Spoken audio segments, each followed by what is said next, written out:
A cold billionaire saw his pregnant ex freezing outside his luxurious Christmas party. One secret melted him and changed everything. "Hi, my beautiful family. Welcome back to Mr. Peter's family. May the Almighty wrap every woman in a light so gentle yet so mighty that no sadness can touch her spirit. May He bless you with a peace that settles your heart, a strength that lifts your days, and a love so deep it heals every silent wound you carry. You are the heartbeat of every home, the wisdom behind every blessing, and the quiet miracle that keeps this world standing with grace. I pray your nights bring rest, your mornings bring hope, and your steps be guided by miracles you never expected. May every burden fall from your shoulders, every prayer find its answer, and every tear turn into a reason to smile again. You are worthy of honor, comfort, and endless tenderness, for everything you give, for everything you endure, for everything you are. If your heart is true, like the video. If your love is real, write, "I am with Mr. Peter." Martin Hewitt stood at the floor-to-ceiling windows of his penthouse, champagne flute catching the crystalline light of 1,000 holiday decorations, when he saw her. Sharon Grace. The woman he'd chosen his empire over 2 years ago was standing outside in the December cold, camera raised, photographing his building like she was documenting evidence for a trial that would end him. His hand froze mid-gesture as triumph drained from his veins and replaced itself with something ancient and terrible. Recognition, the kind that strips a man bare, regardless of how many zeros populate his bank account. "Martin, the ambassador from Singapore wants to discuss the Jakarta expansion," his business partner called from across the marble-floored great room where 300 of the world's most powerful people celebrated his European market breakthrough. Martin didn't turn, couldn't, because Sharon Grace, investigative journalist and the woman whose heart he'd abandoned like a forgotten briefcase, was standing in falling snow wearing a professional parka, wielding expensive camera equipment, and she wasn't looking up at his windows with longing. She was cataloging, documenting, building a case. He moved before thinking, grabbing his coat and ignoring the confused looks as he pushed through glittering bodies and descended via his private elevator. The December air hit him like accusation when he emerged onto the street. Sharon didn't startle when he approached. She simply lowered her camera and looked at him with eyes that had learned to see through expensive suits and recognize the poverty underneath. Martin. His name in her mouth was an autopsy report. Clinical. Detached. Final. "Sharon, what are you doing here?" She gestured to the building with one gloved hand, and he noticed her nails were painted deep burgundy now, instead of the soft pink she'd favored when they were together. Everything about her had sharpened, weaponized. "Working. I'm documenting this structure for an investigative piece on corporate real estate acquisitions and the human cost of vertical expansion. Your building displaced 200 low-income families. Did you know that when you signed the purchase agreement?" The question was a scalpel finding the exact right vein. That was handled by people you hired to handle things you didn't want to think about." "Yes, that's exactly my point." She raised the camera again, and the shutter clicked with the finality of a judge's gavel. Martin's security detail emerged from the building. "Sir, do you need this person removed?" The word person, when referring to Sharon Grace, award-winning journalist, survivor of every hell his negligence had pushed her toward, and the only woman who'd ever made him feel like existing mattered, was so offensive he felt his hands curl into fists. No, what was she? Not his girlfriend, not his friend, not his anything. She's a journalist doing her job. Sharon's smile could have cut diamond. How generous, permitting me to work on a public street. She moved past him, and he caught the scent of her perfume. Different now. Not the soft vanilla she'd worn before, but something darker, with pepper and smoke. Survival had its own fragrance. "Sharon, wait, can we talk?" She turned back, and in the amber glow of streetlights, he could see how the 2 years had carved her beautiful face into something more severe. She'd lost weight, gained angles, become geometric where she'd been curved. "About what, Martin?" About how you promised we'd go to my mother's birthday dinner and cancelled 4 times. About how you said you just needed to close the Singapore deal, and then we'd take that trip to Morocco. But the Singapore deal turned into the Seoul expansion, which turned into the Mumbai acquisition, which turned into you forgetting I existed. Or should we discuss how when I finally told you I couldn't keep waiting for a man who scheduled me like a quarterly earnings call, you said, "I understand," and went back to your spreadsheets. Each word was a counted bill he owed that had been accruing interest in the bank of her suffering. I was wrong, I know that now. You knew it then, Martin. You just didn't care enough to change. She pulled a business card from her pocket and handed it to him. The cardstock was heavy, expensive. Her name embossed in silver, Sharon Grace, Senior Investigative Reporter, specializing in corporate accountability and the men who evade it. I'm running a feature on your company's labor practices in your supplier factories. I spent 6 months embedded undercover documenting everything. It publishes Tuesday. Your lawyers will probably call it defamation. My lawyers will call it Pulitzer-worthy. We'll see who's right. She walked away without looking back. Her footprints in the fresh snow, the only evidence she'd been there at all. Martin stood on the street in his $5,000 suit, cooling champagne back in his penthouse, 300 powerful people waiting for him to return, and all he could think was that Sharon Grace had learned to walk away from him the way he'd once walked away from her. Easily. His business partner found him 10 minutes later, still standing in the snow. "Everything all right? Who was that?" Martin watched Sharon's car disappear around the corner, taillights bleeding red into white precipitation. "Someone I used to know." She looked angry.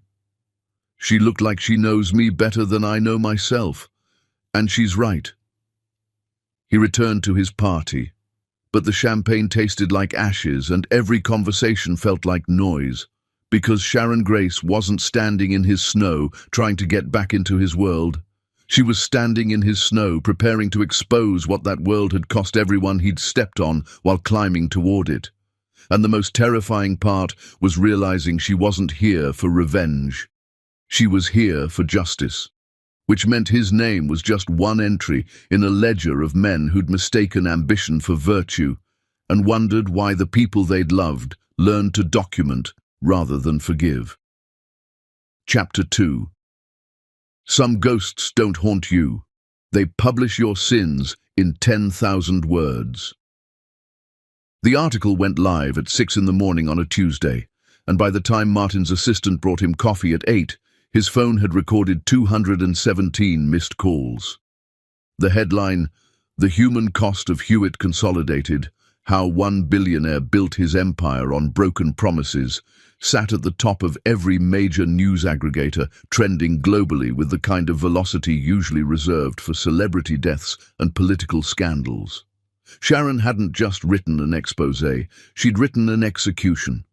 Martin read it 3 times, each pass revealing new layers of surgical precision. She'd documented labor violations in his supplier factories with testimony from workers who'd been injured and denied compensation.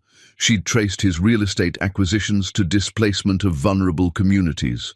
She'd interviewed former employees who described a workplace culture of relentless pressure and emotional unavailability from leadership. But the most devastating section had nothing to do with business. It was a sidebar, written in Sharon's trademark precise prose, titled, "The Personal is Always Political, a Case Study in Abandonment." She didn't use his name, didn't need to. Everyone who knew them would recognize the story. Subject A was a mid-level analyst who dated a business school student. She supported his ambitions, attended his networking events, proofread his presentations. When he graduated and took a position at a consulting firm, he promised the grueling hours were temporary. 2 years later, she was still eating dinner alone. When she requested they schedule dedicated time together, he called her clingy. When she suggested couples therapy, he said he didn't have time to fix something that wasn't broken. When she finally ended the relationship, he said he understood and returned to his emails. 6 weeks later, her mother, drowning in gambling debts, accepted money from Subject A's mother to push the analyst into an arranged marriage with a wealthy businessman. The marriage lasted 8 months. The businessman was emotionally abusive. When he divorced her, her own mother refused to let her come home, calling her ungrateful for wasting a good opportunity. The analyst spent 3 months in a women's shelter, working as a night janitor while attending journalism school online. She slept 4 hours per night for 2 years. Subject A spent those same 2 years being profiled in business magazines as an emerging titan of industry. The analyst is now an award-winning investigative journalist. Subject A is now the subject of her investigation. Martin set down his phone with hands that had forgotten how to stay steady. His executive assistant knocked and entered without waiting for permission. "Mr. Hewitt, the board has called an emergency meeting for 9. Legal wants to discuss defamation action. PR wants to issue a statement denying. Schedule the board meeting, but not the legal consultation. We're not suing." "Sir, this article is damaging." "This article is accurate." Martin looked at the woman who'd worked for him for 8 years and realized he didn't know if she had children, a partner, dreams beyond managing his calendar. "Cancel my appointments for today. All of them. All of them. Sir, you have the venture capital presentation at 2. Cancel it." When she left, Martin opened his laptop and searched Sharon's name. The results were staggering. 3 major journalism awards, a profile in a national magazine calling her the voice of accountability in corporate America.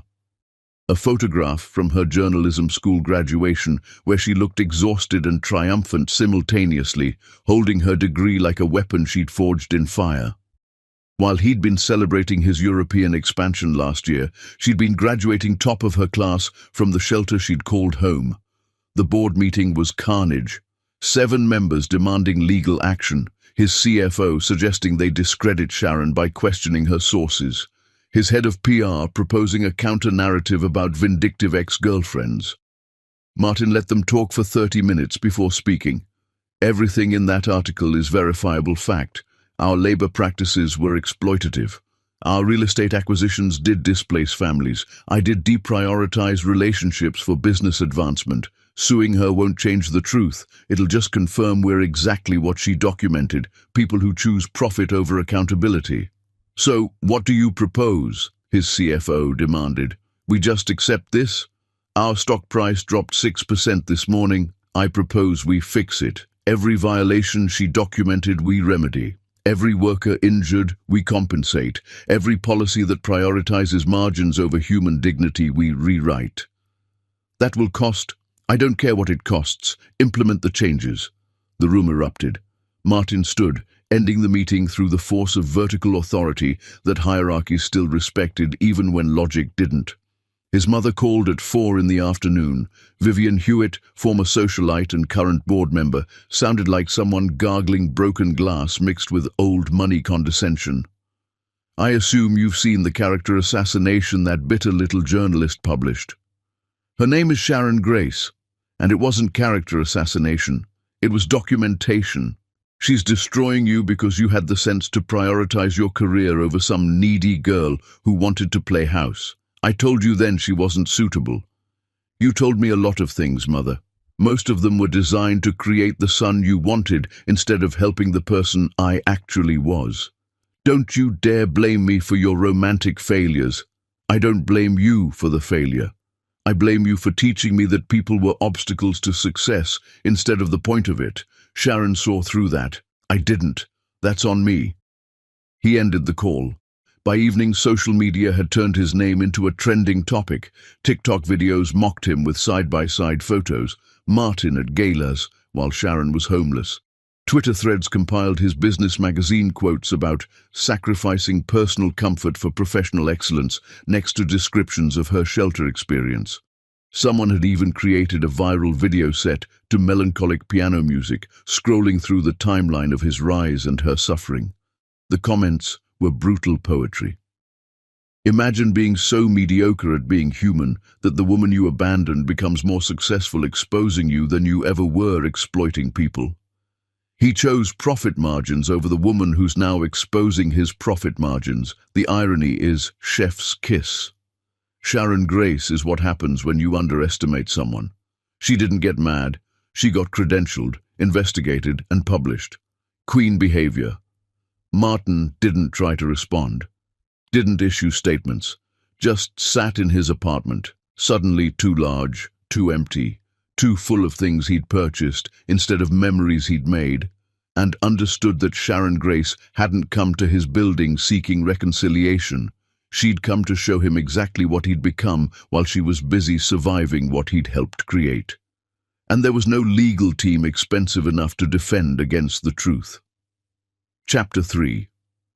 When your past becomes everyone's entertainment, there's nowhere to hide. Martin discovered that being socially eviscerated happened in stages. First came the article, clinical, factual, devastating. Then came the social media explosion, creative, viral, inescapable. Then came the personal testimonials, and that's when he learned that Sharon's documentation of his failures was merely the opening argument in a trial where he couldn't defend himself because every witness was telling the truth. Women he'd dated casually after Sharon, brief encounters between business trips, dinners interrupted by phone calls, relationships that never progressed beyond surface compatibility, started sharing their experiences online, not coordinated, not malicious, just honest. Dated Martin Hewitt for 3 months. He took 7 business calls during our anniversary dinner and didn't understand why I was upset. When I ended things, he seemed genuinely confused that I expected emotional presence in addition to expensive restaurants. He cancelled our 4th date for a board meeting, rescheduled for 2 weeks later, then cancelled again for a different meeting. I asked if he actually wanted to date or just have someone available when his schedule permitted. He said, "Isn't that what dating is?" I realized he genuinely believed relationships were appointments you could reschedule indefinitely. The stories painted a picture of a man who approached human connection like contract negotiations, something to optimize, schedule, and deprioritize when higher value opportunities emerged. His college girlfriend from 15 years ago did an interview with a lifestyle blog. She'd become a successful architect, married with children, no apparent axe to grind, just memory served cold. Martin was charming and ambitious. I supported him completely, helped him study, attended his networking events, introduced him to my father's business connections. When I had a gallery opening for my architecture thesis, he missed it for a study group. I cried in the bathroom all night. When I told him how hurt I was, he said it was just a school project and there would be other openings. There weren't. That was my senior thesis, my proudest work, and he chose reviewing case studies with classmates over witnessing my achievement. I should have known then that his ambition would always consume everything else. I'm glad I left before I became Sharon Grace, surviving his negligence instead of just disappointed by it. Martin read each account with the slow-building horror of a man discovering he'd been committing crimes he didn't know were illegal, except these weren't legal violations, they were moral ones, the kind that couldn't be remedied with compliance departments and policy changes. His social calendar evaporated, invitations to galas were quietly withdrawn, his usual table at exclusive restaurants was suddenly unavailable for the foreseeable future. Former friends stopped returning calls. The social ecosystem that had celebrated his rise was now performing collective amnesia about ever knowing him. The business conference where he'd been scheduled as a keynote speaker uninvited him via a terse email citing recent reputational concerns. The charity board he'd sat on for 6 years asked for his resignation to avoid distracting from the organization's mission. Only his company remained, and even that was fracturing. 3 board members resigned. 2 major investors threatened to pull funding if he didn't get ahead of the narrative. The breaking point came when someone found a video from a business conference 5 years ago, Martin on a panel about work-life balance, young and confident, and catastrophically wrong. Work-life balance is a myth perpetuated by people without the courage to sacrifice for greatness. I'll sleep when I'm successful. I'll vacation when I've built something worth stepping away from. The people who complain about long hours are the same people who wonder why they're not in leadership. You can't build an empire and maintain a comfortable personal life simultaneously. Choose one. The video had 3 million views in 24 hours. The comments were archaeological excavations of his arrogance. This video aged like milk in the sun. The woman he sacrificed for his empire, she's now more successful than him, and she has integrity. Guess you can have both, Martin. You just chose neither. Sharon didn't comment on any of it publicly, didn't need to. Her silence was more powerful than engagement. She'd published her investigation, cited her sources, and moved on to her next story while the internet dissected his character without her assistance. But Martin saw her once, accidentally, at a coffee shop near his office. She was with Julian Reeves, the non-profit director she'd been photographed with, the man who looked at her like she was the entire point of his day. They were laughing at something on Julian's phone, comfortable and easy in a way Martin had never managed. Julian said something that made Sharon throw her head back with genuine delight, her laughter bright and unguarded, and Martin felt something he hadn't experienced in his entire climb to billionaire status, the understanding that he'd traded something irreplaceable for things that could be quantified. Sharon spotted him on her way out. Julian held the door while she paused, considering whether to acknowledge Martin's presence. She walked over, not aggressive, just curious, in the way someone might examine a museum exhibit about extinct civilizations that destroyed themselves through hubris. Martin. Sharon, What? What could he possibly say? I read the article, multiple times. And? Every word was accurate. Something flickered across her face. Not satisfaction. More like sadness that accuracy and destruction were synonymous when documenting his choices. I didn't write it for you. I wrote it for the workers you exploited and the people you taught that human connection was a low-priority agenda item. You were just the case study. I know, but I want you to know. I'm implementing changes. Everything you documented, I'm fixing. That's good. You should fix things that are broken. That's basic decency, not redemption. Julian appeared at her shoulder, politely protective. Sharon introduced them with the kind of easy grace that communicated she'd moved on so completely that Martin wasn't even a source of tension anymore, just an awkward encounter with someone she used to know. We should go, Julian said gently. Reservations in 20 minutes. Sharon nodded, then looked back at Martin one last time. I hope you become someone different. Not for me, I've moved on. But for yourself. Because the man I documented in that article, he's not someone I'd want to be. She left with Julian, their hands finding each other naturally, and Martin stood in the coffee shop understanding that Sharon Grace had done something more devastating than expose him. She'd survived him, thrived beyond him, and made it clear his significance in her life was historical rather than present. He was a footnote in her origin story.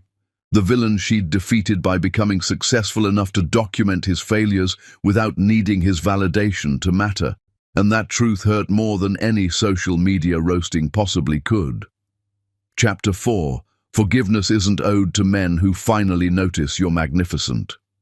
Martin's mother hosted her annual charity gala in February with the kind of aggressive normalcy that suggested nothing had changed, despite everything being fundamentally different.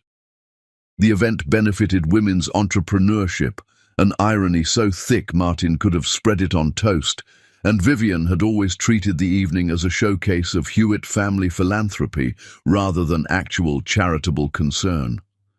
Martin attended out of obligation and immediately regretted it. The room was full of people who'd read Sharon's article, seen the social media dissection, and now regarded him with the particular fascination reserved for train wrecks and fallen empires. Then Sharon walked in, and the ballroom's energy shifted like weather systems responding to atmospheric pressure changes. She wore an emerald gown that made her skin glow like polished mahogany, her natural hair styled in an elaborate updo that framed her face like a crown. Julian accompanied her, handsome and attentive, and together they looked like the kind of couple that magazines photographed for aspirational lifestyle features. Martin learned she was the evening's guest of honor from the program notes. The charity board had invited her over Vivian's strenuous objections, recognizing that Sharon's profile would attract media attention and donations. His mother had lost that battle, and judging by her expression when Sharon entered, was still angry about the defeat. People swarmed Sharon immediately. Business leaders who'd once attended Martin's parties now competed for her attention, asking about her investigative methods, praising her courage, offering connections and opportunities. She handled it with grace, acknowledging compliments without false modesty, engaging in conversations that suggested she belonged in these rooms, not because someone had granted her access, but because she'd earned it. When Sharon took the stage for her keynote, the room quieted with genuine attention rather than polite obligation. 2 years ago, she began, her voice carrying the kind of authority that comes from having nothing left to lose and everything to prove. I stood outside a building in the snow, looking up at a Christmas party I wasn't invited to. The building belonged to someone who'd once promised me I mattered, but whose actions consistently communicated the opposite. I stood there taking photographs for an investigation, and I remember thinking how strange it was that I'd once begged this person for time, and now I was voluntarily spending my time documenting his failures. Martin's chest constricted. Every eye in the room flickered toward him before returning to Sharon. Tonight I'm speaking at an event I was invited to. In a room full of people who value my work. Wearing a gown I purchased with money I earned through skills I developed during the hardest period of my life. And I'm thinking about all the women who've stood outside their own metaphorical buildings, looking up at parties they weren't invited to, wondering why the people who should have valued them chose literally anything else. She paused, letting the weight settle. We talk about women's entrepreneurship like it's an abstract concept. But for many of us, entrepreneurship wasn't a choice. It was survival. We built businesses because traditional employment wouldn't accommodate childcare needs. We started consulting firms because corporate hierarchies excluded us. We became journalists because someone needed to document the truth even when it was uncomfortable. We didn't choose entrepreneurship out of ambition. We chose it out of necessity when the systems designed by men like, she gestured vaguely toward Martin's section of the room, failed to make space for us. The applause was immediate and sustained. Vivian looked like she'd swallowed glass. Martin felt every word like surgical incisions, precise, necessary, painful.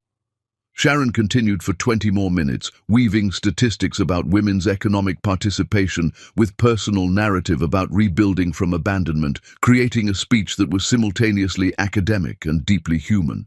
When she finished, half the room stood in ovation. Martin waited until the crowd thinned before approaching her in a side hallway.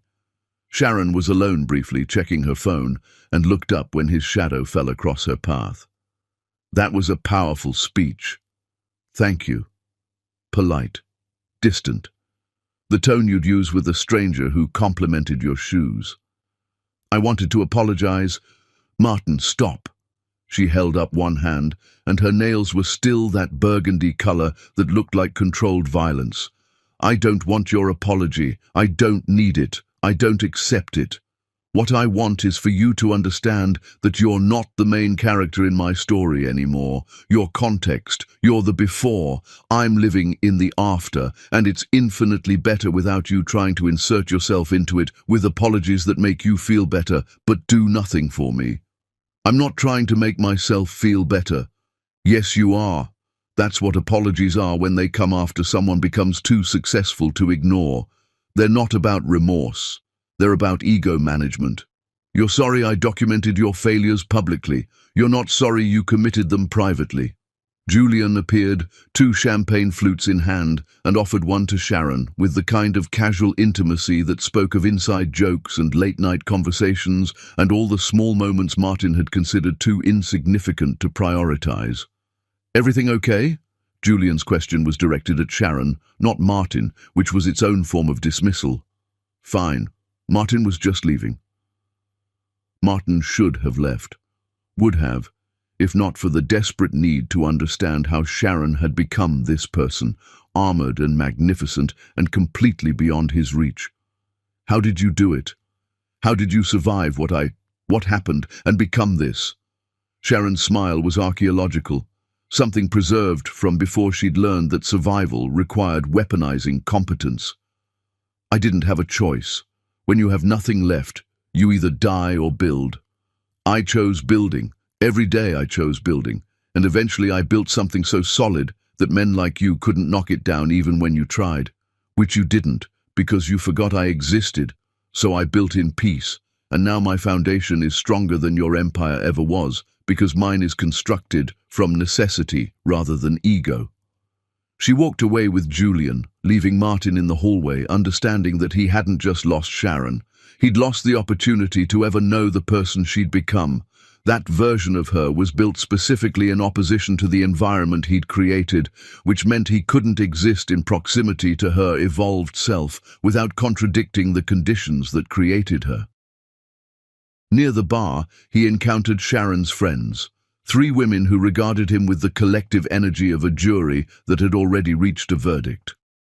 The divorce lawyer spoke first. "Martin Hewitt, Sharon's mentioned you. Well, she's mentioned what you represented. Lessons learned. Behaviors to avoid. That sort of thing." The therapist tilted her head, examining him like a case study. "It's fascinating how men like you only develop emotional availability after the relationship ends, almost like you're capable of growth but only when forced by consequences." The boutique owner just smiled, cold and amused. She's happy now, really happy, the kind of happy that doesn't require expensive gifts or grand gestures, just consistent presence from someone who understands that love is a verb requiring regular practice.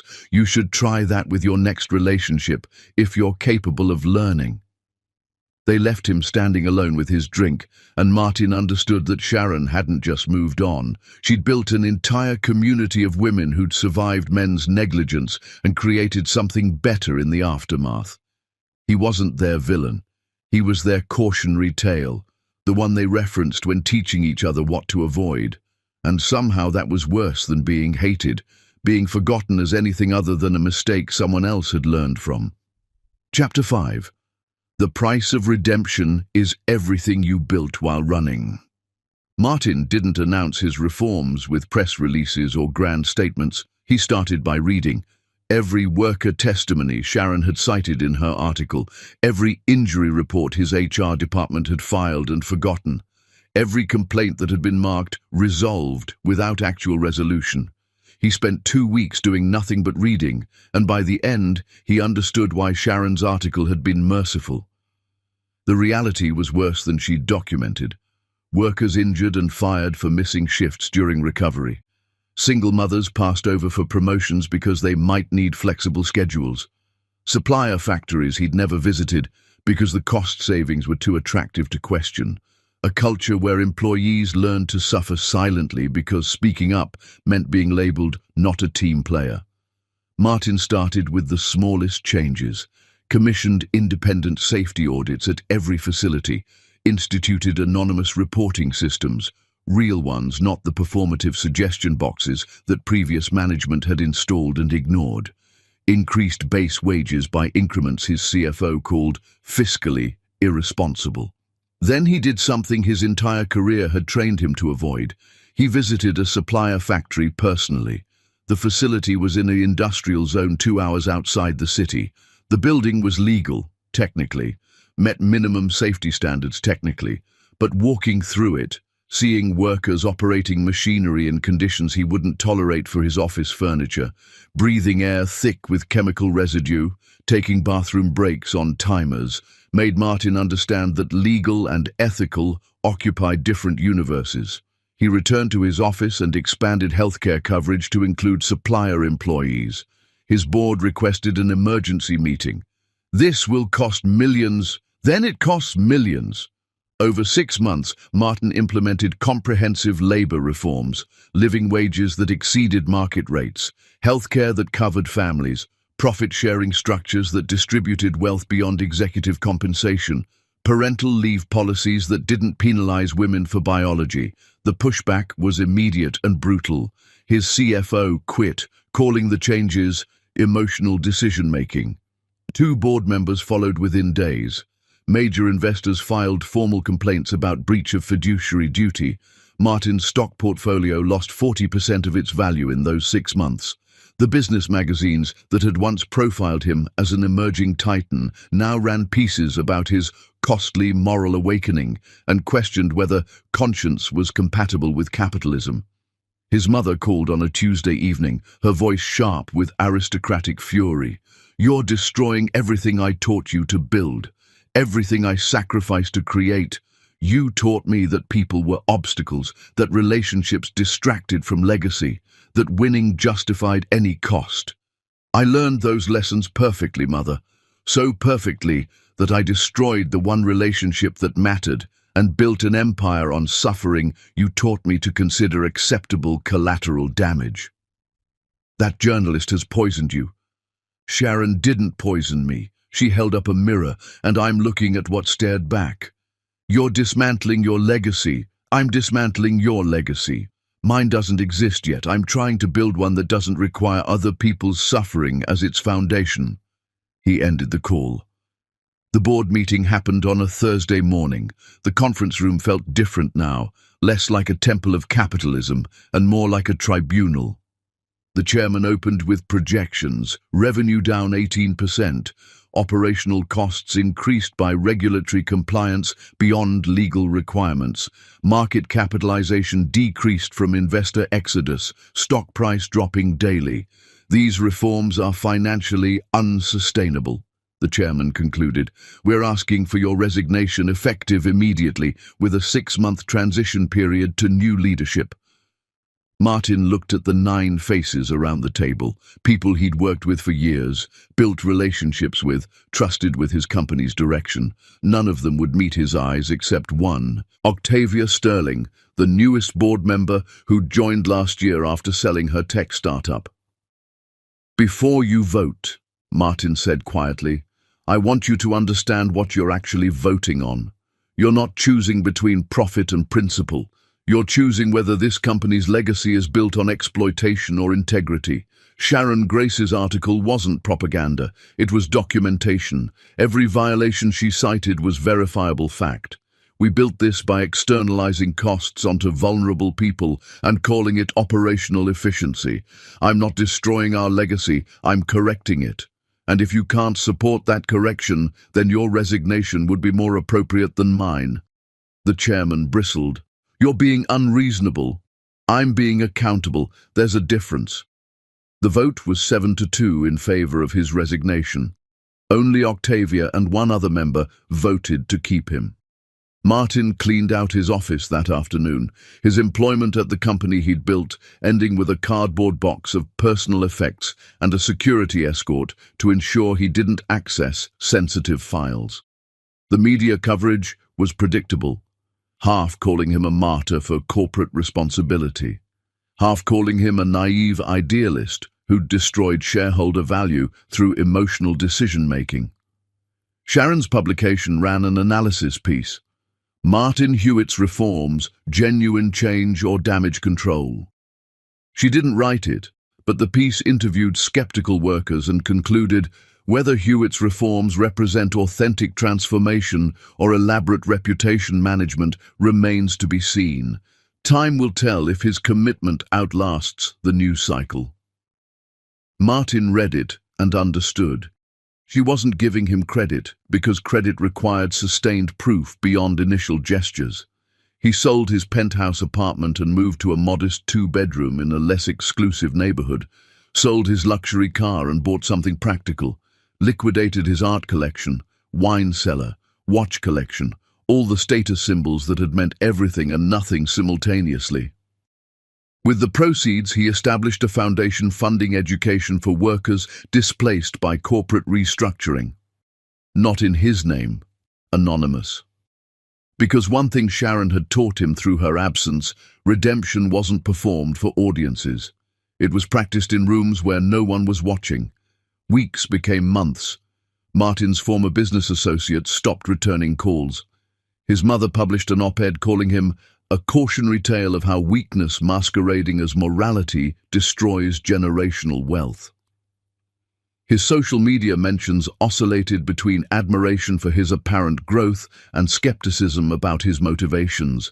Through a mutual acquaintance, he learned Sharon was being harassed by Randolph Sterling, her ex-husband, recently released on bail, furious about her reporting on his fraud.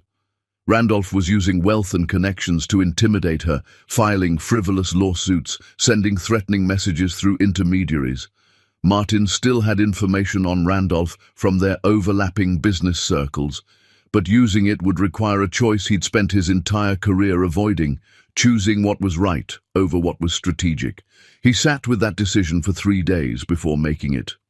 Chapter 6. Some sons choose truth over mothers, and the fallout is nuclear war. Martin found the contract while closing out his executive access to company servers, a routine financial review that suddenly looked different through reformed eyes. Wire transfers from Vivian to an account belonging to Delilah, Sharon's mother. $200,000, itemized as consulting services. With a contract attachment that made Martin's stomach turn. He read it 3 times to make sure he understood what his mother had done. She'd paid Sharon's mother to arrange Sharon's marriage to Randolph Sterling, specifically by name, with payment schedules tied to wedding date, marriage duration, and successful resolution of the Sharon situation. Martin sat in his smaller apartment, contract printouts spread across his kitchen table, and understood that Sharon's trauma hadn't been tragic coincidence. It had been purchased by his mother, using family money, to remove an obstacle from his career path. He appeared at his mother's residence unannounced on a Thursday morning, contract in hand. Vivian was surprised but composed. "Martin, I wasn't expecting... You paid Sharon's mother to push her into marriage with Randolph Sterling." The silence that followed had the weight of collapsed civilizations. "I don't know what you're... I found the contract, wire transfers, everything. You orchestrated her trauma because you perceived her as an obstacle to my career advancement." Vivian's face went through rapid calculations, denial, justification, rage, before settling on cold defiance. "I did what was necessary. That girl was dragging you down, making you question your priorities, turning you into someone who thought relationships mattered more than legacy building. They do matter more. That's the entire revelation you can't grasp. She survived, didn't she? She's fine. Better than fine. She's successful and vindictive, and building her career destroying men's reputations. She survived despite you, and the fact that you interpret her survival as justification for your cruelty rather than evidence of her resilience tells me everything I need to know about your value system. So what now? You're going to punish me for protecting your interests? I'm removing you from the board, severing your financial connections to any company I have influence over, and making it clear to anyone who asks that your philosophy of success at any cost is exactly what created the violations Sharon documented." His mother stood, rigid with aristocratic fury. "You'll regret this. That woman has made you weak, and weakness gets punished in our world. Then I'll be punished, but I won't be you." She left, and Martin understood he'd just detonated the primary relationship of his first 30 years. But keeping Vivian in his professional life while claiming moral evolution was hypocrisy too blatant to stomach. The board removal process took 3 weeks and required legal maneuvering that cost him additional attorney fees. Vivian fought every step, threatening litigation and public scandal. Martin had documentation, including her payments to Delilah, which made her threats hollow. When the removal finalized, Vivian retaliated with a press interview that went viral immediately. "My son is experiencing a mental health crisis," she told a sympathetic journalist from a conservative business magazine. "He's destroyed billions in shareholder value, alienated every business contact he cultivated, and sacrificed his career for the approval of a vindictive ex-girlfriend who's built her brand on attacking successful men. I'm deeply concerned for his psychological state." The article's headline, "Vivian Hewitt, Billionaire's mother speaks out about son's breakdown following journalist's exposé." The interview included thinly veiled suggestions that Sharon had manipulated Martin emotionally and professionally, that her article was motivated by personal vendetta rather than journalistic integrity, that Martin's reforms were symptoms of instability rather than accountability. Social media erupted. half defended Vivian as a concerned mother, half recognized the attack for what it was, a powerful woman punishing her son for choosing ethics over empire. Sharon's response came 3 hours after the article published, posted on her social media with the kind of surgical precision that had made her journalism legendary. Vivian Hewitt called me vindictive and suggested I've manipulated her son. Interesting choice of words from a woman who paid my mother $200,000 to force me into an abusive marriage because she saw me as an obstacle to her son's career trajectory. I have documentation, bank records, signed contracts. Should I publish them, or would you like to retract your statement and apologize for orchestrating trauma you're now pretending didn't happen? The post included one attachment, a PDF of the contract between Vivian and Delilah, with both signatures clearly visible and every payment meticulously documented. The internet went thermonuclear. Within 6 hours, Vivian's name was trending globally. Legal analysts appeared on news shows discussing potential criminal implications of paying someone to coerce their daughter into marriage. Mental health advocates condemned Vivian's weaponization of mental illness terminology to discredit legitimate accountability. Women's rights organizations called for investigations into whether Vivian's actions constituted human trafficking. Martin's phone exploded with calls from reporters, former colleagues, and distant relatives he'd forgotten existed. He ignored all of them, except one text from Sharon. "I published the contract. I'm sorry if that complicates things with your family, but she attacked my credibility, and I don't let attacks stand without evidence." Martin responded immediately. "Don't apologize. You documented the truth. That's what you do. Thank you for that." Her response came after a long pause. "Are you okay? I know she's your mother, regardless of what she's done."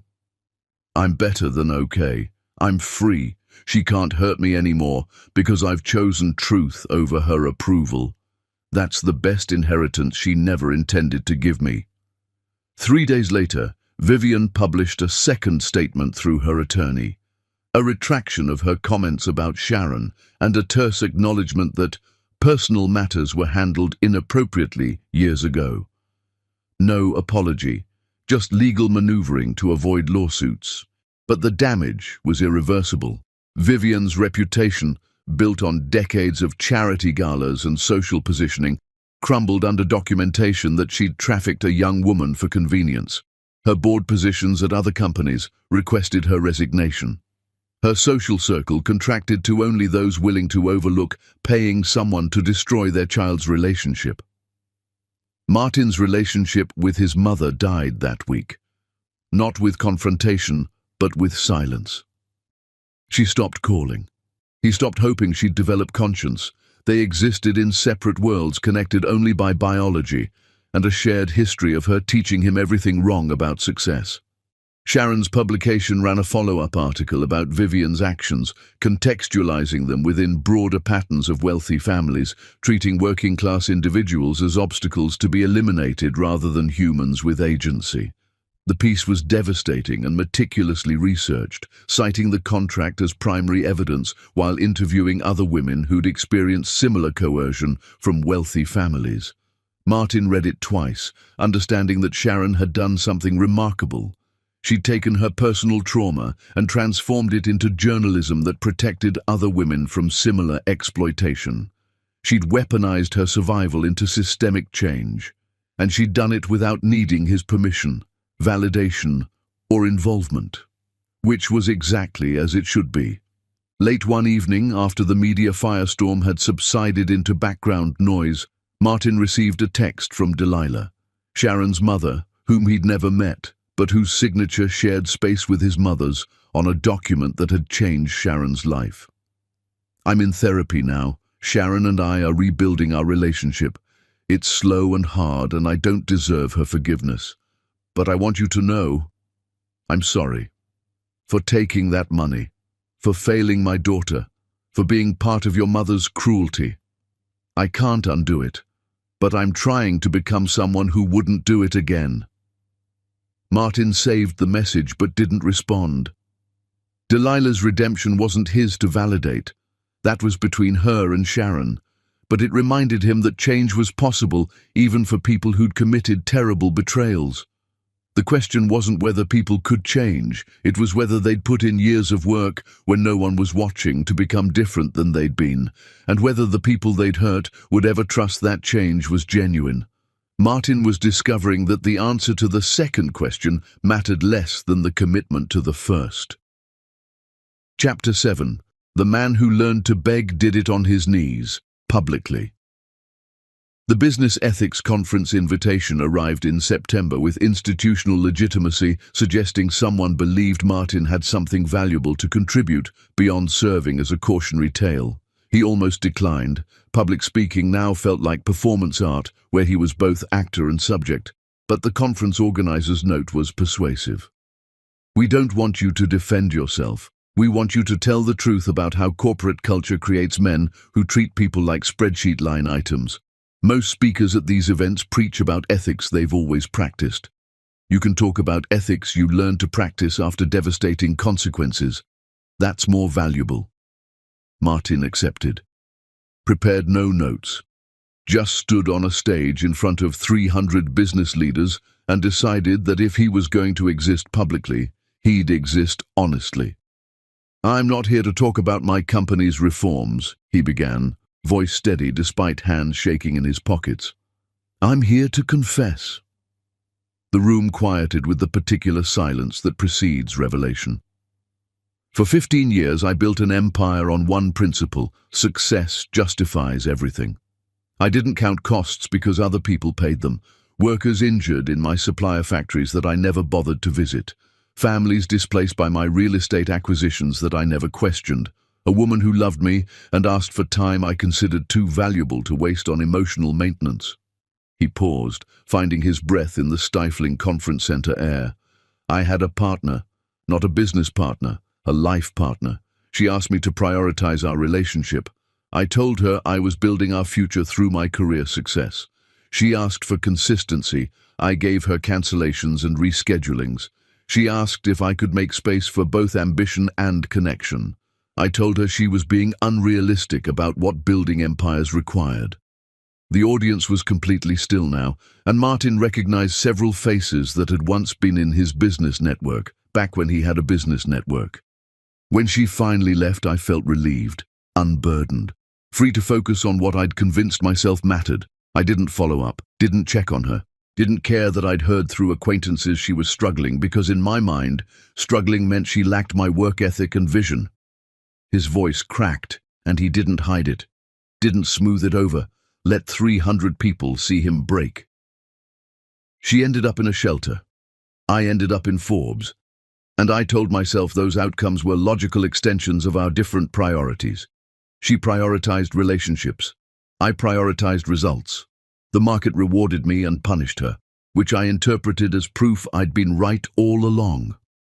Except I wasn't right. I was monstrous. And I didn't realize it until she became an investigative journalist and published an article documenting exactly how monstrous I'd been. Not just to her, to everyone whose suffering I'd considered acceptable collateral damage in pursuit of shareholder value. He looked directly at the audience, meeting eyes that had once sought his mentorship and now regarded him with fascination typically reserved for objects in museums about civilizations that destroyed themselves. "I'm not reformed, I'm ashamed, and I'm trying to build something that doesn't require other people's suffering as its foundation. Not because I'm noble, because I have to live with who I was, and that person is unbearable to inhabit. Every policy change I've implemented, every worker I've compensated, every resource I've redirected from executive pay to labor protections, none of that erases what I did. It's just evidence I finally understood what should have been obvious from the beginning, that people aren't obstacles to success. They're the entire point of it." The silence stretched and stretched. "That journalist who exposed me? Her name is Sharon Grace. She survived what my negligence enabled, built a career documenting men like me, and made it clear she doesn't want my apology, doesn't need it, doesn't accept it, and she's absolutely right to refuse, because apologizing after your court isn't remorse, it's reputation management. So I'm not apologizing to her. She's moved on. built a life that doesn't include space for my guilt. What I'm doing is confessing to all of you, to anyone in this room who's made the same calculations I did, who's told themselves that relationships can wait, that people can be rescheduled, that love is less important than leverage. You can't reschedule people. They move on. They survive you. And if you're lucky, or unlucky depending on your perspective, they become powerful enough to document your failures publicly.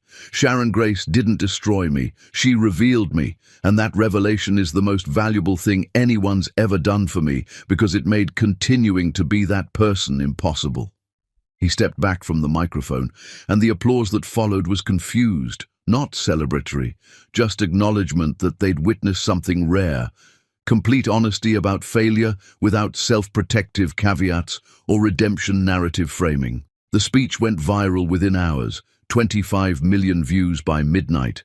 Business outlets ran competing analyses about whether public confession constituted genuine accountability or sophisticated image rehabilitation. Social media split between praising his transparency and questioning whether someone who'd caused such harm deserved platforms for redemption narratives at all. Sharon watched from her office. Colleagues gathered around her computer as the view count climbed exponentially. "That wasn't performance," Imani said quietly, rewinding to watch his voice break again. "That was real." Keisha nodded slowly. "He didn't say your name until he'd established the full context of why you don't want it. That's something." Jade looked at Sharon, therapist's eyes reading micro-expressions. "How do you feel watching this?" Sharon's face was complicated territory. Not angry, not satisfied. Something closer to exhausted recognition of transformation she'd witnessed but couldn't yet trust. "I feel like he's finally becoming someone I might have respected if he'd been that person from the beginning. Which doesn't change what happened, but maybe complicates my understanding of what's happening now." She published an analysis piece the next day. When men confess, accountability or performance. The article examined Martin's speech alongside other public apologies from business leaders discussing authenticity markers versus strategic reputation management techniques. Her conclusion was measured. Confession is easy. Changed behavior over years without audience validation is hard. Martin Hewitt's speech demonstrated honesty about past failures. Whether his honesty translates into sustained ethical practice beyond the spotlight remains observable. History doesn't grade on potential. It grades on results measured over time. Martin read the article 3 times and understood with perfect clarity. Sharon wasn't giving him credit for the speech. She was giving him space to prove whether his confession meant something beyond the 25 million views and favorable commentary it had generated. And that space, that withholding of judgment while keeping the door microscopically ajar for evidence of sustained change, was more generous than anything he'd earned through 15 years of empire building or 1 hour of public confession. Chapter 8. The difference between sorry and sacrifice is what you're willing to lose. Randolph Sterling made bail in late October through the kind of legal maneuvering that money purchases when justice is theoretically blind but practically expensive. Sharon learned about it through a terse notification from the prosecutor's office, and within 48 hours, Randolph's lawyers had filed defamation suits against her and her publication for the fraud reporting that had contributed to his initial arrest. Sharon had faced legal threats before, occupational hazard of investigative journalism, but Randolph's approach was different, more aggressive, more personal, designed not to win in court, but to exhaust her resources and credibility through procedural warfare that could drag on for years. Private investigators started following her. She noticed them third day, too obvious to be competent, which meant they wanted her to notice, wanted her to feel watched. Anonymous online accounts began posting accusations, questioning her journalistic ethics, her sources, her motivations. Randolph gave interviews to friendly outlets, suggesting Sharon had fabricated evidence out of personal vindictiveness toward her ex-husband. Her publication provided legal support and security detail, but the stress was invasive and constant. Every interaction felt surveilled. Every article she published got scrutinized for potential defamation liability. The work she loved became complicated by the man she'd once been legally bound to and had spent years escaping. Martin heard about it through former business contacts who still occasionally kept him informed about corporate developments, despite his fall from grace. He knew Randolph casually, overlapping social circles back before Martin's public reckoning, and more relevantly, he knew where Randolph kept his actual assets, the offshore accounts. The shell corporations registered in jurisdictions with convenient privacy laws. The financial architecture designed to hide wealth from regulators and ex-wives and anyone else with legitimate claims. Martin had used similar structures years ago when building his empire through whatever means made the quarterly numbers look impressive, which meant he had comprehensive knowledge of how they worked and, more importantly, where Randolph's particular version was vulnerable to exposure. He also knew with absolute certainty that providing this information would expose his own past participation in identical schemes. The federal investigation into his finances had focused on tax evasion and labor violations, but had missed the offshore holdings because Martin had cooperated quickly on everything else, and those accounts predated the investigation's initial scope. Reopening that door meant risking indictment for financial crimes that could result in actual prison time rather than just probation and fines. His lawyer was explicit and emphatic about the risks. You provide this information to anyone, and federal investigators will trace your own involvement back through those same banking systems. These accounts operate through infrastructure you used extensively between 2008 and 2014. You'll be implicating yourself in fraud, systematic tax evasion, possibly money laundering depending on how aggressively prosecutors interpret the transaction patterns. What are Sharon's chances of winning her cases without this information? Decent. Her reporting was solid, and truth is an absolute defense against defamation. But Randolph's lawyers are expensive and experienced at weaponizing legal process. She'll win eventually, but it might take 3 to 5 years and cost her publication hundreds of thousands in legal fees, maybe millions if it goes to trial. And with this information, his cases collapse immediately. The evidence you have shows clear bail violations and undisclosed assets that invalidate his entire legal position. He goes back to prison, bail gets permanently revoked, and his lawyers will withdraw all civil suits when prosecutors offer reduced criminal charges in exchange for dropping the harassment litigation. But you'll face criminal prosecution, substantial fines at minimum, more likely probation, possibly actual federal prison time. Martin sat with that information for 3 days. Didn't call anyone, didn't ask for advice, just sat with the choice between protecting himself and protecting Sharon. On the 4th day, he compiled everything. Account numbers he'd memorized years ago. Transaction histories he'd kept as insurance back when he'd thought insurance meant leverage. Communications showing Randolph's clear bail violations. He sent it all anonymously to Sharon's legal team with enough context that they'd understand its significance without knowing its source. Sharon figured it out within 24 hours. Her investigative skills were too sophisticated for genuine anonymity. She appeared at his apartment that evening, somehow bypassing building security through sheer force of determined fury, and knocked on his door with intensity that suggested the door had personally offended her.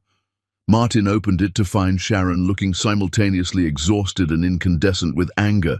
"What did you do?" "I gave your lawyers what they needed to bury Randolph. You implicate yourself. Your fingerprints are all over that financial documentation because you used the exact same banking systems. I know. You'll be investigated, charged, prosecuted. You could go to prison, Martin, actually to federal prison. Probably, yes. Why?" She was shouting now, and Martin realized this was the first time Sharon had shown genuine emotion toward him, beyond carefully controlled contempt since their initial confrontation in the snow 2 years ago. "Why would you sacrifice yourself for me when I've made it abundantly clear I don't want you in my life?"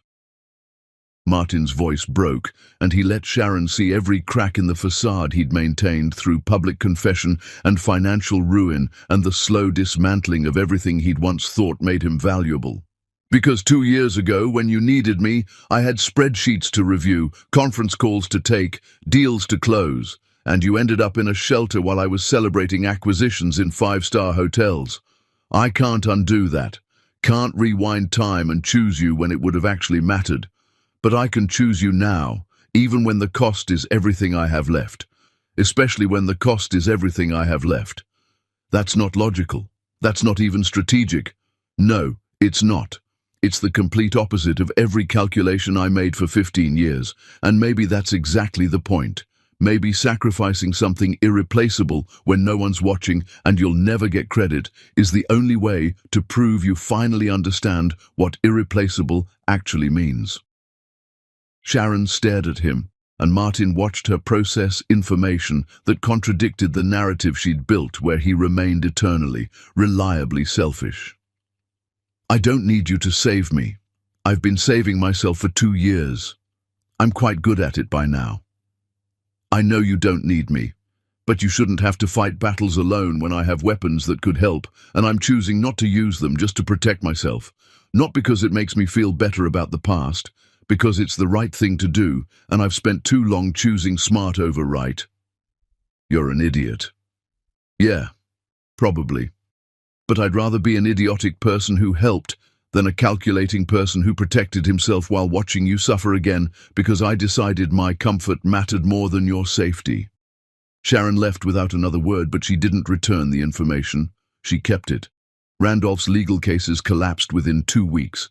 The evidence Martin provided was overwhelming: clear bail violations, undisclosed assets in multiple jurisdictions, fraudulent financial statements submitted to divorce courts. Randolph was arrested again, bail was permanently revoked, and his lawyers withdrew all civil suits against Sharon when prosecutors offered reduced charges in exchange for dropping the harassment litigation.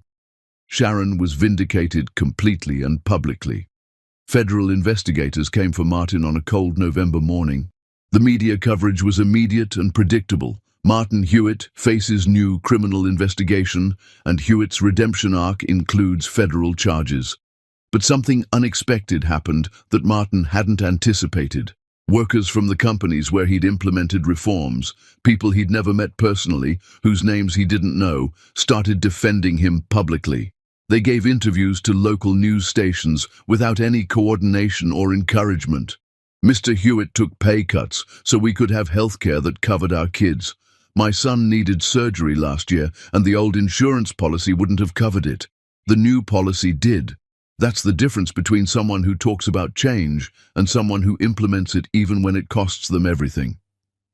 I was injured at work 3 years ago under the old management, got fired for missing shifts during recovery. Under Mr. Hewitt's new policies, I would have gotten paid leave and physical therapy. He didn't just change the policy after his article. He paid retroactive compensation to people like me who got screwed under the old system. Nobody asked him to do that, he just did it. The federal investigation dragged on for months. Martin paid enormous fines, millions in back taxes, penalties for offshore holdings he'd tried to forget about, restitution for financial violations he'd committed when building his empire. He accepted 18 months probation with community service requirements and regular check-ins with a probation officer. His net worth decreased from modest millions to less than $1 million total. Still comfortable by normal standards, but no longer meaningfully wealthy by any measure that his former life would have recognized. Through everything, Sharon remained publicly silent.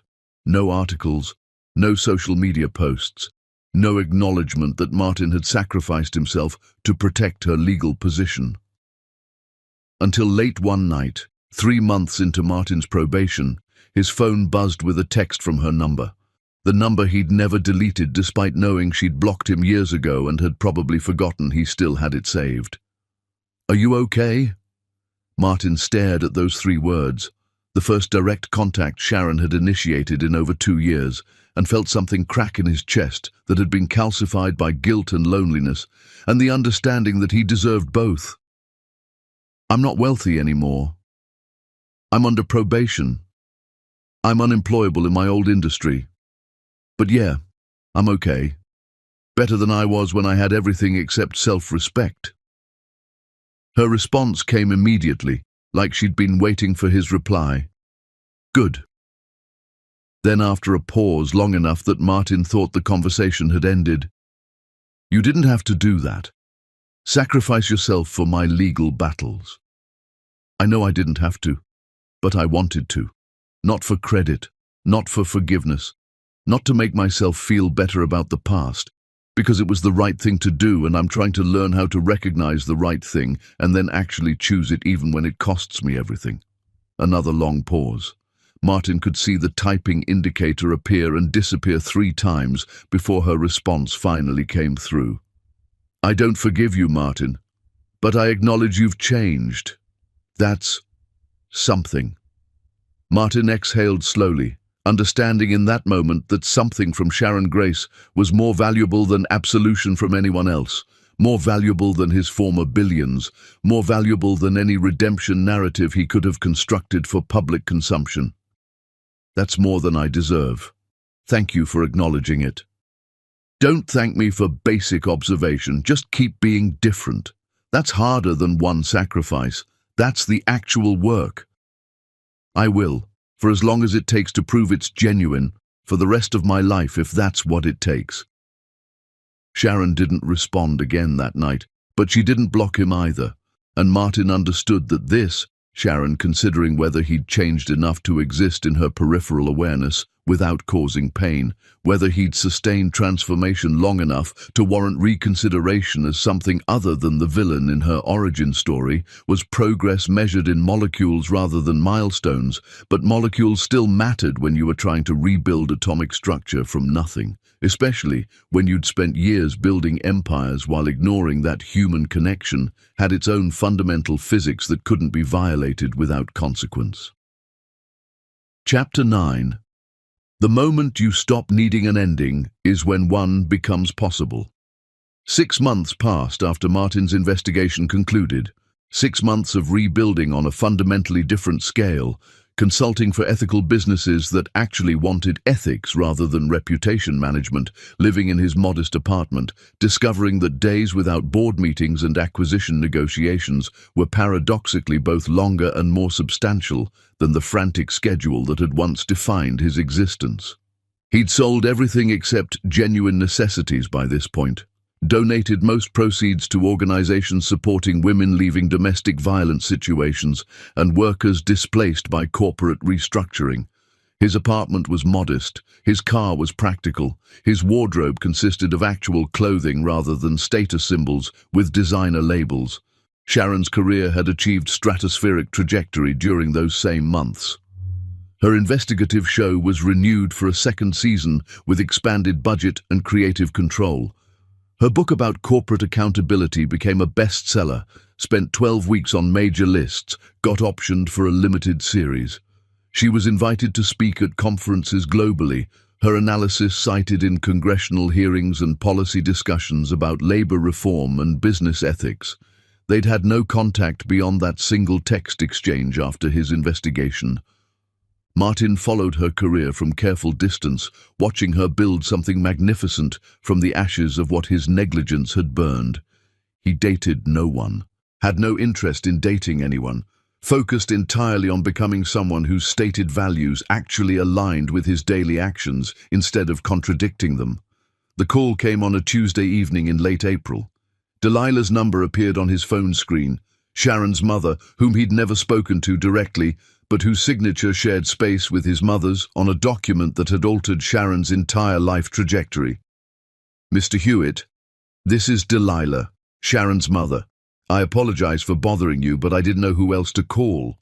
Her voice was panicked, breathless, stretched thin by fear. "What's wrong? What happened?" "I'm at Mercy Hospital. I had a heart attack this afternoon. They're saying it was serious. Sharon's in California for a work conference, and all the flights are grounded because of the storm system. She can't get here until tomorrow at earliest, and I'm alone and I'm scared, and she gave me your number months ago in case of emergency, but I don't know if you'd even want to." "Which hospital? I'm 20 minutes away." "You don't have to do this. You don't owe me anything." "Which hospital, Delilah?" "Mercy, on Roosevelt Avenue." "I'm already leaving. I'll be there soon." Martin grabbed his coat and drove through rain that made visibility entirely optional, arriving at the hospital just as they were moving Delilah from emergency to the cardiac ICU. He found her room through the kind of determined navigation that hospital bureaucracy tries to prevent, and when he walked in, Delilah was crying softly, alone in a space designed for critical care rather than human comfort. "Mr. Hewitt, you actually came." "Of course I came." He pulled a chair to her bedside, careful not to disturb any of the monitoring equipment. "Sharon's on her way. I talked to her while I was driving over. She'll be here as soon as the flights resume. In the meantime, you're not alone. I'm staying. You didn't have to do this. After what I did to Sharon, after I took that money from your mother and destroyed my daughter's life for $200,000. You hurt her badly. I hurt her badly. We both failed someone we should have protected. But Sharon survived both of us, which means maybe we're not as powerful as we thought we were. And maybe that's okay. Maybe that's even good." Delilah's cardiac monitor beeped steadily, reassuring in its mechanical consistency, and Martin stayed through shift changes and visiting hour restrictions that he simply ignored, convincing nurses through sheer persistent insistence that he was family until Sharon could arrive to make that claim legitimately. She appeared at 4 in the morning, soaked from the rain, eyes red from crying during the entire flight and subsequent drive from the airport. Martin stood immediately when she entered, giving her space and clear path to reach her mother without any obstruction from him. "Mom. Oh God, Mom." "I'm okay, baby. I'm stable now. They said it was very close, but I'm stable. Mr. Hewitt stayed with me. He's been here all night." Sharon turned then, noticing Martin for the first time, and her expression was complicated beyond any description Martin could have attempted. "You stayed? You called me. Well, your mother called, but you gave her my number for emergencies. So when someone asks for help, I show up now. I'm trying to compensate for all the times I didn't show up when it actually mattered." Sharon looked at him, really looked, taking in his exhaustion and rain-soaked clothes from the walk through the hospital parking lot, and the way he'd positioned himself carefully on the opposite side of the room to give her and Delilah maximum space for their reunion. "Thank you." Those two words felt absolutely monumental. The doctors came in shortly after and updated them together, explaining Delilah's treatment plan and recovery timeline in the careful language that medical professionals use when outcomes are positive but were recently uncertain. Sharon asked thorough, research-oriented questions with the same investigative approach that characterized her journalism. Martin stayed quiet, present without inserting himself into family dynamics that weren't his to navigate.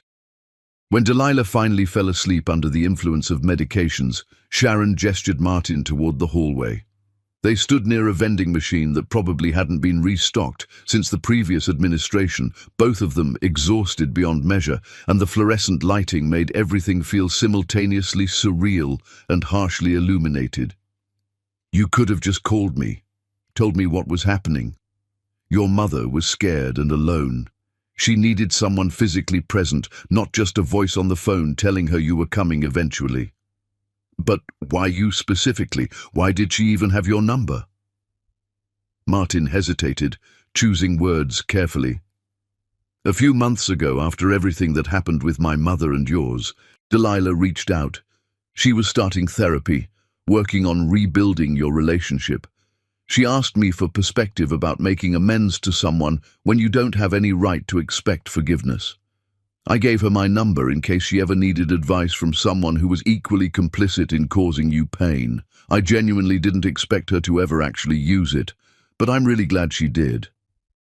Sharon's eyes were wet now, exhaustion and relief and confusion mixing into something that looked like grief for all the years they'd lost to his negligence and her survival. "I'm so exhausted, Martin. Exhausted from being angry all the time. Exhausted from carrying what you did, what she did, what Randolph did. I'm just so tired of people being the primary reason I hurt." "I know." And then you show up when my mother has a heart attack, and you sit with her for 8 hours, even though she literally helped your mother traffic me into an abusive marriage, and I genuinely don't know what to do with that information. You don't have to do anything with it. I didn't stay for credit or forgiveness or any kind of recognition. I stayed because she was alone and scared, and I spent 2 years making you feel alone and scared every single time I cancelled plans or deprioritized you or forgot you existed between meetings. Maybe I can't fix the past, but I can choose to show up differently now. Sharon broke then, crying in the way that people cry when exhaustion removes every defensive structure they've carefully constructed, and Martin stayed nearby without touching, respecting boundaries even when every instinct he had left suggested otherwise. I don't want to need you. I built an entire existence on specifically not needing you. You don't need me. You're literally the most self-sufficient person I've ever encountered. But needing someone and accepting help from someone are genuinely different things. And accepting help doesn't make you weak or dependent, it just makes you human. They sat in the waiting room until dawn broke over the city, sometimes talking and sometimes just sitting in silence that felt more contemplative than confrontational.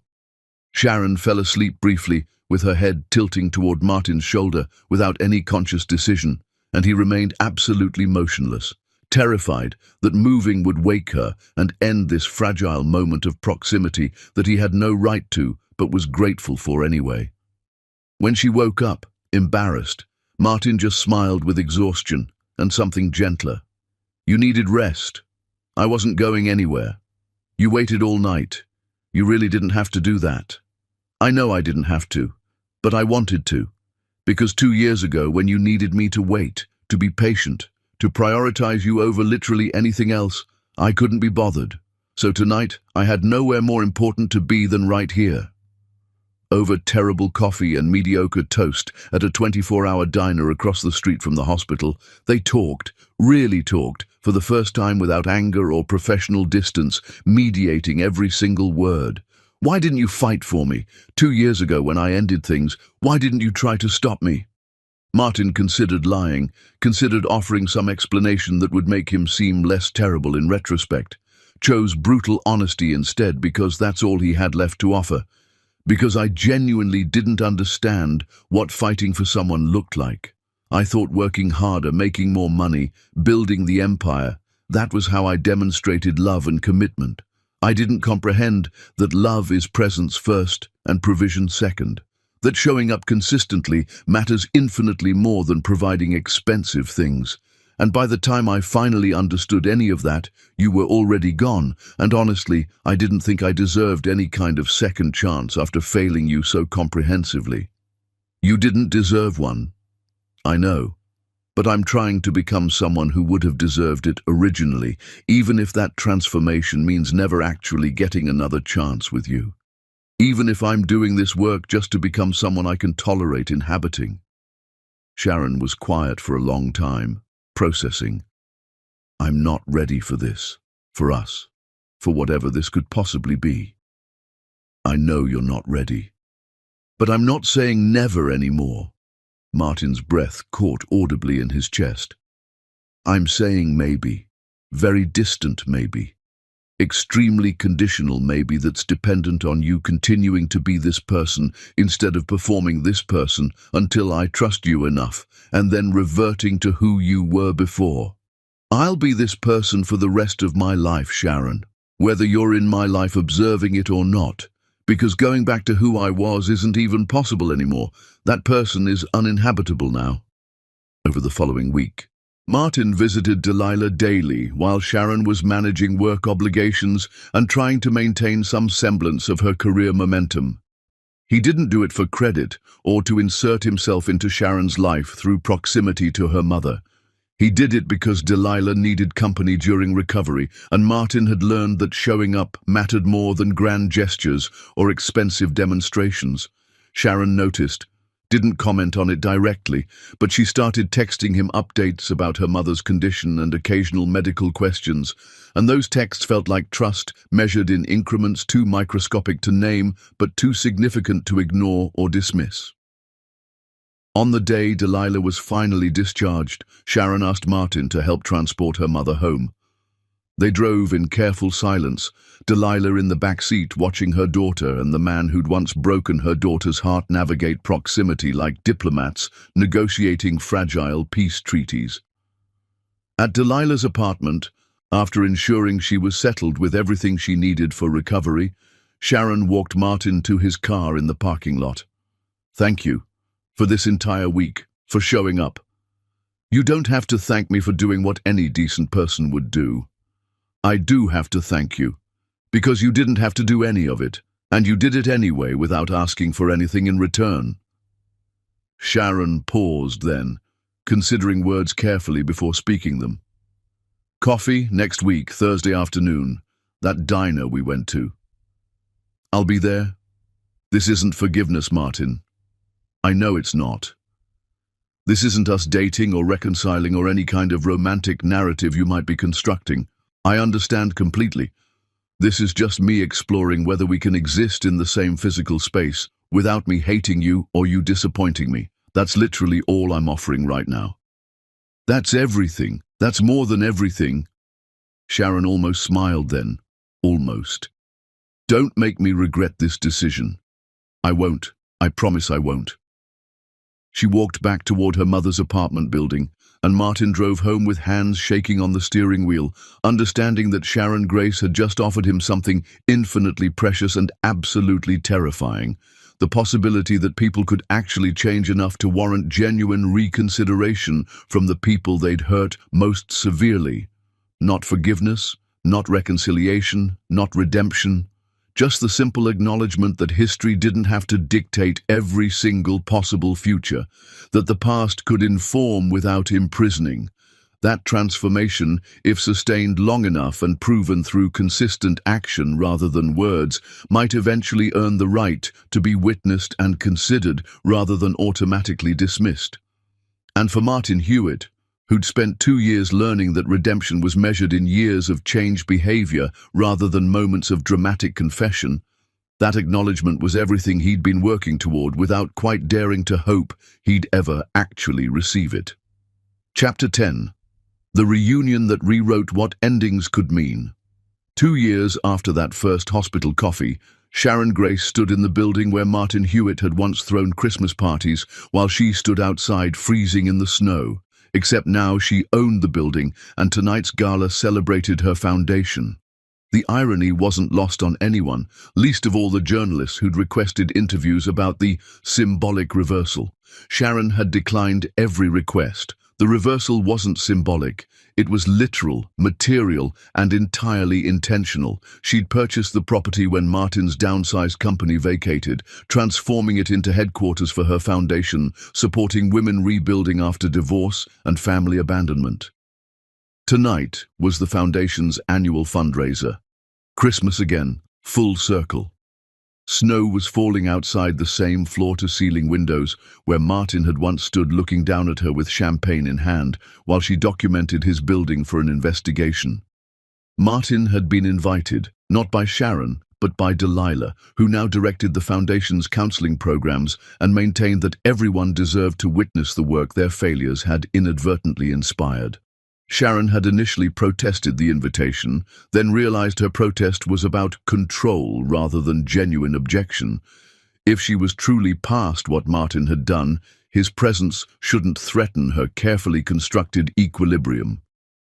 He arrived at dusk, standing outside in falling snow, looking up at the building with an expression Sharon recognized from her own face 2 years ago. Uncertainty about whether entry represented permission or trespass. She went to him, coat wrapped over her emerald gown, breath visible in December air. "You're going to freeze out here." Martin turned, and Sharon catalogued how the 2 years had continued carving him into someone fundamentally different, thinner in a way that suggested asceticism rather than illness. His coat was nice, but clearly not expensive. His car in the parking lot was practical rather than luxury. Everything about his presentation communicated he'd learned to exist without excess. "I wasn't sure if I should come inside. Your mother invited me, but this is your night, your triumph. I don't want my presence to contaminate it. Sharon studied him with the thoroughness of someone who'd spent years learning to see through surfaces. You've changed significantly, even in just the last 2 years since we started having occasional coffee. 13 times we've had coffee, exactly 13 times in 2 years. But who's counting? Martin smiled, sad and self-aware. I am, every single one of them. Why are you really here tonight? Your mother thought it was time. Time for me to see what you built from nothing. Time for you to decide if I belong in this room or if my presence is still painful enough that I should leave immediately. Sharon looked at the snow, the building, the man who'd once made her feel completely invisible. Come inside. It's too cold out here for philosophical conversations about boundaries. The gala was magnificent. Hundreds of women whose stories paralleled Sharon's, abandoned, divorced, financially devastated, rebuilt through sheer determination, filled rooms that had once hosted men celebrating acquisitions built on others' suffering. The transformation was absolute and deliberate. Martin stayed carefully peripheral, watching Sharon command her empire with the kind of authority that comes from earning rather than inheriting power. People swarmed her constantly, and she handled the attention with grace that suggested she'd learned to receive admiration without deflecting it as weakness. Sharon's friends found him near the bar eventually, the jury reconvening. Imani spoke first. You've been funding this place, anonymously, for 2 years straight. Sharon's work is genuinely important. Keisha tilted her head. You never took credit for the donations, never used them to try inserting yourself into her life or buying access. Credit isn't the point of charitable giving. The women being helped are the point. Jade almost smiled, which from a therapist felt like provisional approval.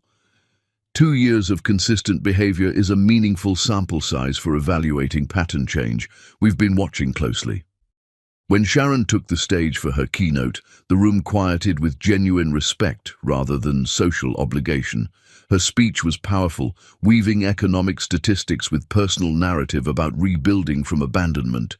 She never named Martin explicitly, but twice her eyes found him in the crowd, and those moments felt like acknowledgement that he was context to her story rather than its protagonist.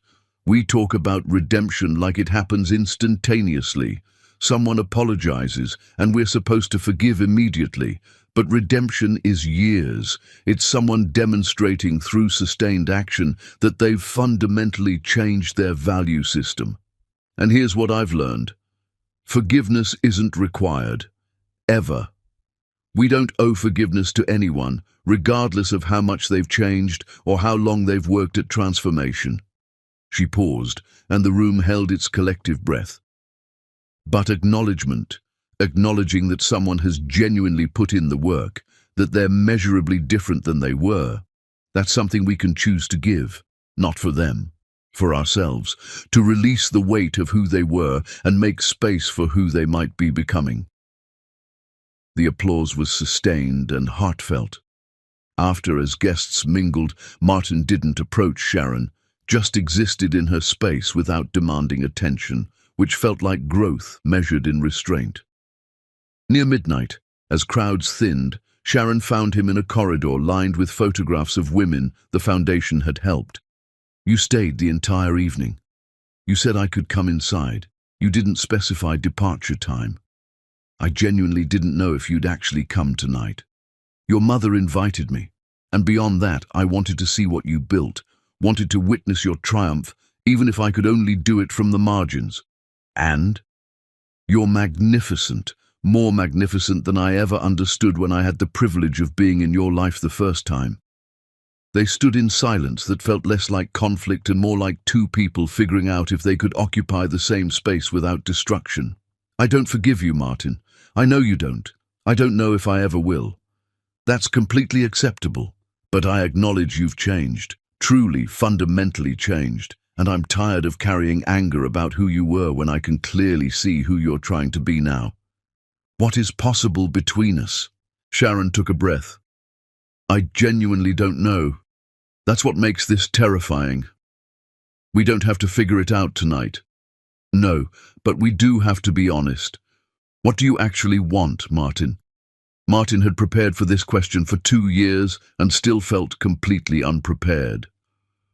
I want you in my life, in whatever capacity you'll allow. If that's occasional coffee every few months, I'll treasure it. If it's friendship, I'll honor it carefully. If it's something more someday, if you ever trust me enough for more, I'll spend the rest of my life proving it wasn't a mistake. But I don't need an answer tonight. I don't need an answer this year. I'll wait as long as necessary because becoming someone worthy of you matters infinitely more than whether you ever actually choose me. What if the answer is never? What if I decide I acknowledge your change but still choose not to have you in my life? Then I'll respect that completely, and I'll be grateful for the 13 coffees and tonight, and I'll keep supporting your foundation from distance, and I'll live with the knowledge that some damage is permanent, regardless of how much you change afterward. You've really accepted that possibility. I've had 4 years to accept it. Change behavior doesn't erase past harm. I can be better without being forgiven for who I was, and that has to be enough for me. Sharon felt tears coming. I'm not ready for this. For us. For whatever this could be. Okay. But I'm not saying never anymore. Martin's breath caught audibly. I'm saying possibility, distant conditional possibility, dependent on you continuing to be this person for years more. Music drifted from the ballroom. Dance with me. They moved in silence, and Sharon catalogued every sensation, his heartbeat against her palm, the careful way he held her, close enough to be real but distant enough to respect boundaries, the way he smelled like something simple now instead of expensive status signaling. It doesn't feel like suffocating anymore. What does it feel like? Like something I'm not ready to name yet, but not painful anymore. The song ended. I'm going to continue my life, my career, my foundation, my everything, with or without you. I know. But if you're in it, if I decide that someday it's entirely on my terms, my timeline, I'll wait. Years, potentially. I've learned patience. Martin left soon after. Outside, snow was falling harder, and he stood by his car looking up one final time.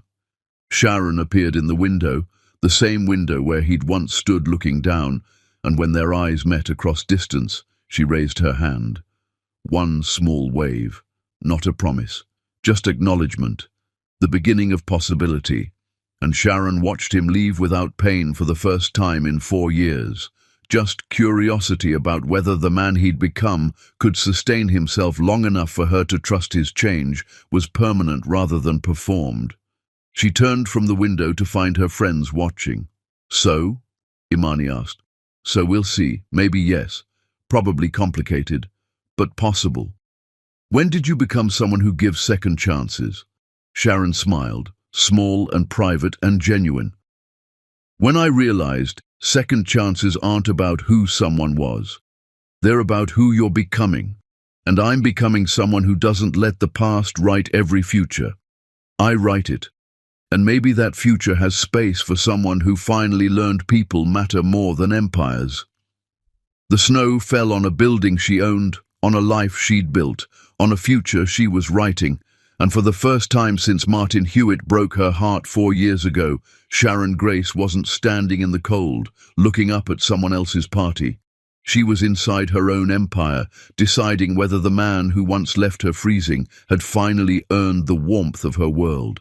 The answer wasn't yes yet, but it was no longer number. The end.